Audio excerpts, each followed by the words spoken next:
Alright guys, today we're going to be looking at the Scorpion Evo by CZ. Picked this sucker up probably a month ago or so. Got about 1,500 rounds on it so far. Got a whole bunch of shooting done in a couple of days. It's running great so far. But yeah, we'll go on and start running this thing down tip to butt. So on the tip of it, I just have the regular factory Scorpion muzzle device on here. It works great. It's 9mm, so it doesn't really need a break or anything like that. Haven't shot this at night very much, so don't have much data to share on the muzzle flash, the muzzle report at night.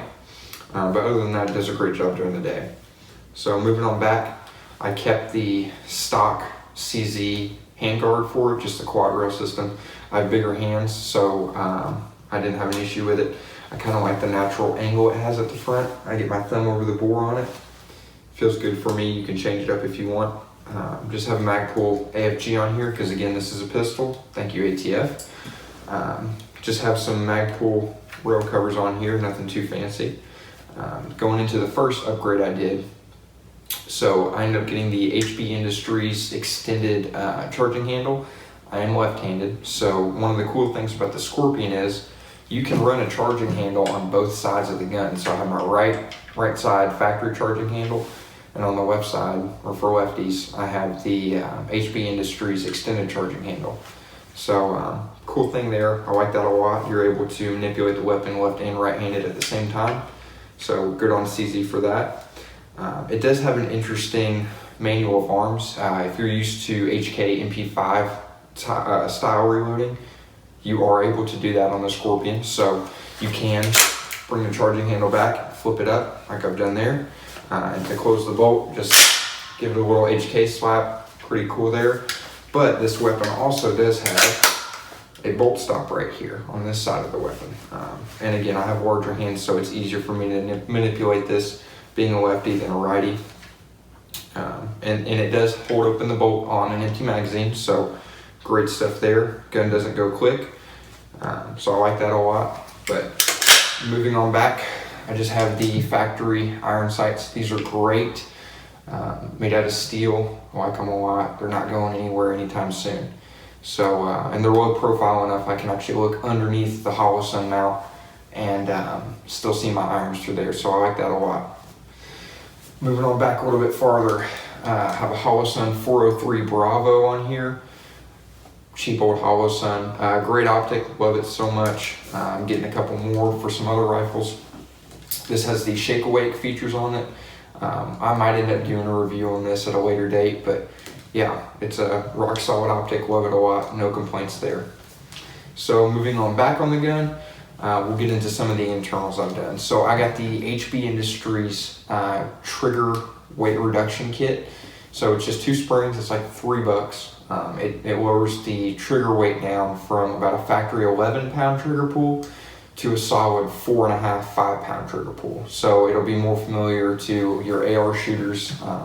It is a definite improvement over the stock factory trigger. That was one of my complaints with this gun out of the box, but I bought this gun knowing I wanted to upgrade it. I'll get more into that in a little bit here. Still running the stock CZ selectors on there. No problem with those. They don't dig into my fingers. But for a lot of folks, they don't like them. They'll dig into their fingers whenever the weapon's on fire.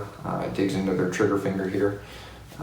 There's a ton of options out there. Strike Industries, HB Industries, they make a lot of aftermarket parts for these, especially selectors. I don't have any issues with them, so they're staying stock for me. Moving down, we have a kind of a MP5-ish / AK hybrid magazine release here. It wants to be a paddle, but it's not long enough to be a paddle. So it is on both sides, so you can get it with your trigger finger on your right side of the gun or the left side. So it is on both sides there. Pretty neat. I like it a lot. Works great for me. Works for people who are used to shooting ARs. Whenever you get your magazine, you lug it in there. With your thumb you can pull it out, or with your trigger finger you can pull it out too. Like that a lot. This gun is very ambidextrous friendly, so that's a big plus for me. Moving down a little bit, we have the Magpul Scorpion Evo grip. The grip angle on the original Scorpion grip from the factory is atrocious. It's extremely angled. So I went with about a 90-degree angle instead of that 45. I mean, it's a huge difference from the stock Scorpion grip. So we got that to about a 90-degree or so grip on there. Feels a lot more natural. Doesn't hurt your wrist as much. I like that a lot. It's great for biomechanics. Straight lines are strong. So we're rocking with that there. Moving to the rear of the weapon, we have an SB Tactical folding brace. Again, brace, thank you ATF. That was probably the most expensive upgrade I've had on this gun. But again, you can't go wrong with SB. It's a bomb-proof brace. It folds, you can shoot it folded too, and I'll roll some footage in here doing that as well.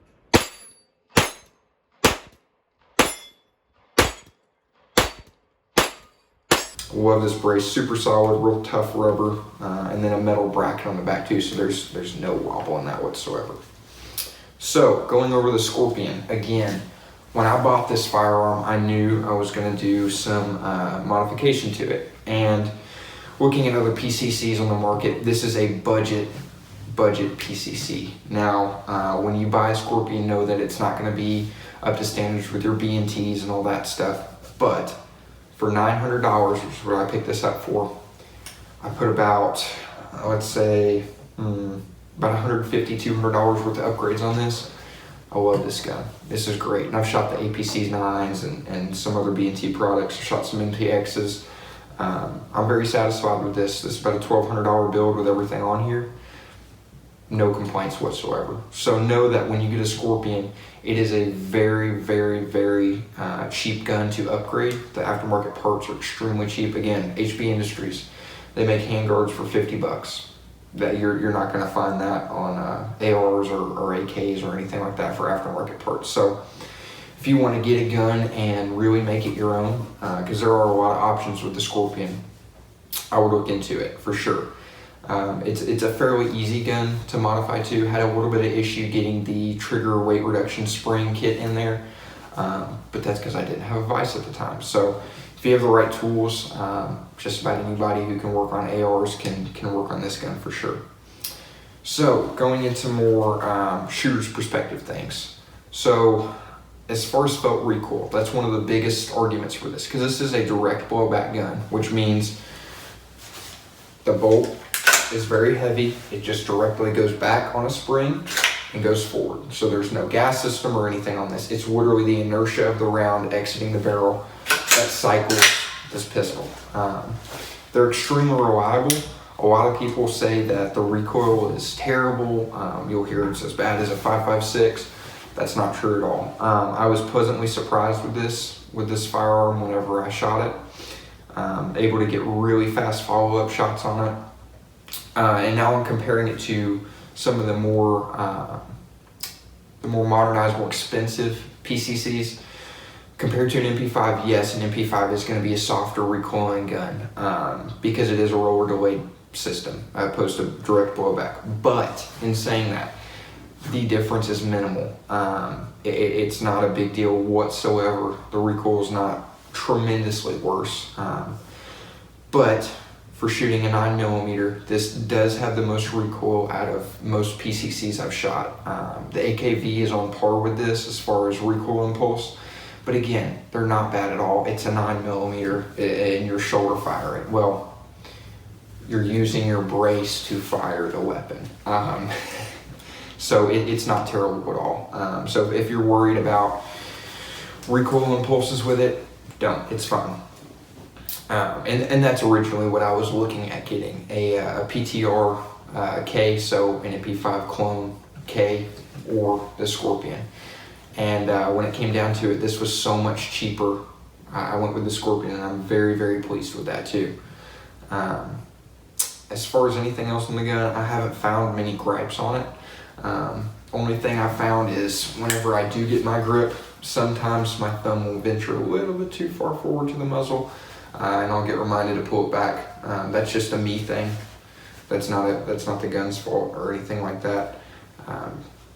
I have no complaints about this weapon. It is on a little on the heavy side. I will say that for a polymer built gun.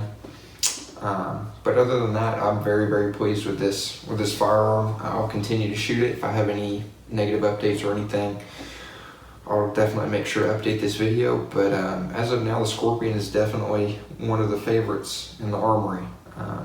So guys, thanks for joining me, and we'll catch you next time.